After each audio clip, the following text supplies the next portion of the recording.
Today, we have our union first time in the history of Canada.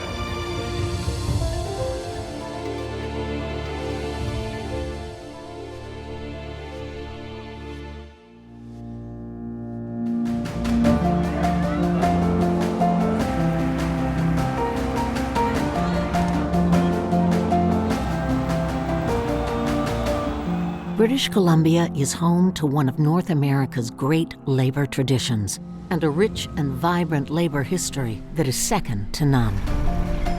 But in spite of this, it has not always been well documented and preserved.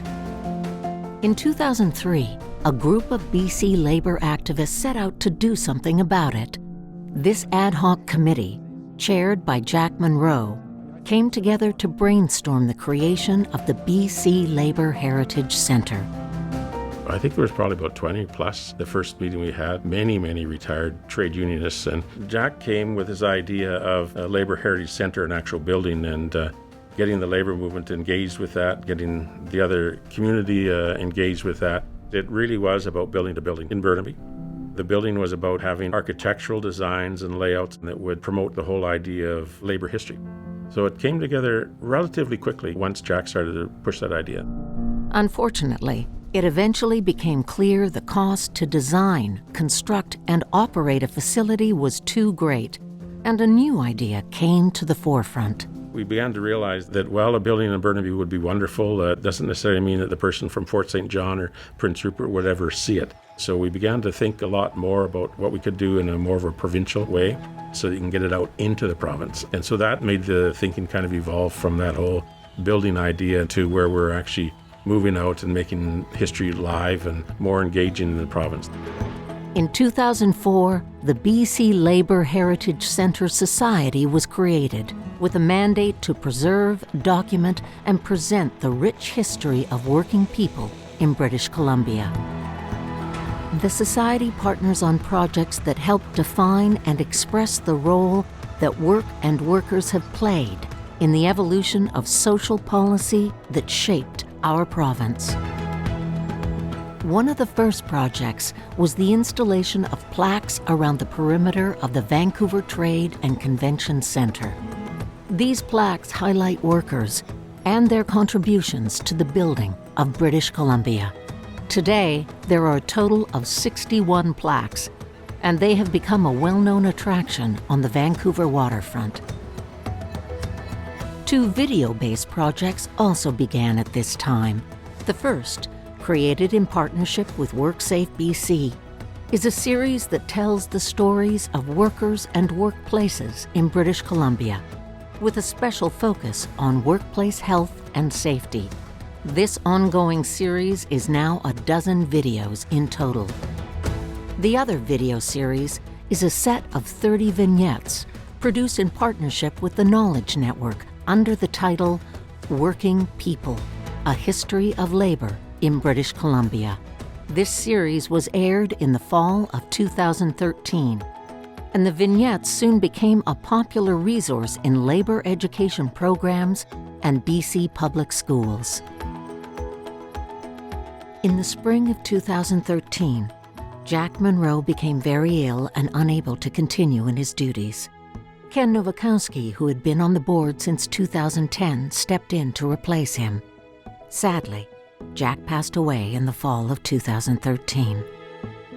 Jack had laid a very solid foundation for the centre, and my view was I had to take it to the next step and expand its work and expand the involvement of people in the centre as well. Over the next 5 years, Ken diligently set about leading the Labour Heritage Centre in developing a series of exciting partnerships and programs.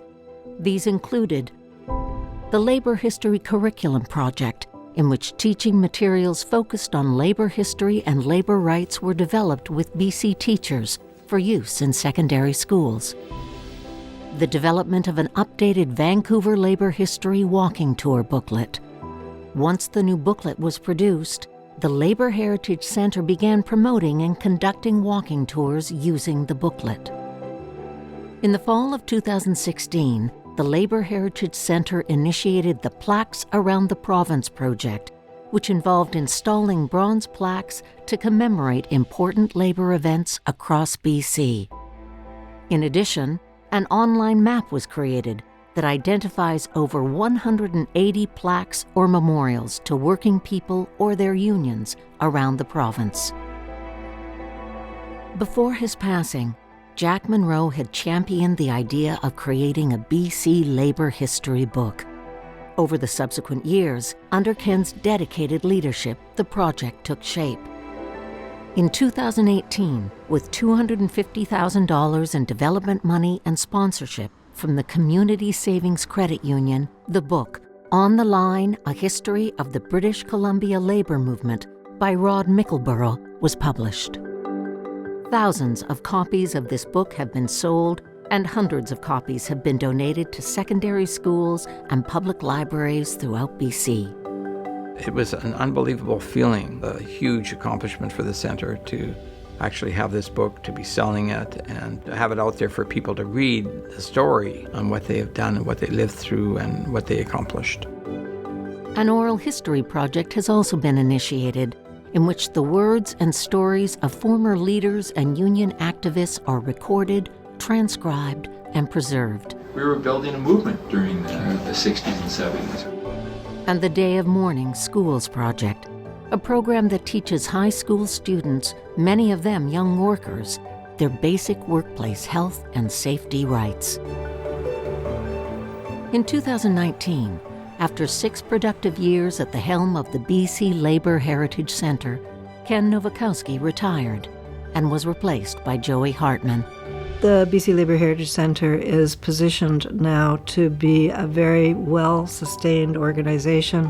It has really struck the right tone for the kinds of projects it's chosen to develop, the networking of unions and supporters, and to be really well established as the go-to place for labour history in British Columbia. As labour events and movements continue to take place in British Columbia, the BC Labour Heritage Centre is committed to preserving the history of working people in our province. The centre has become the resource for labour history and is here to make sure the stories of British Columbia's workers are preserved for generations to come.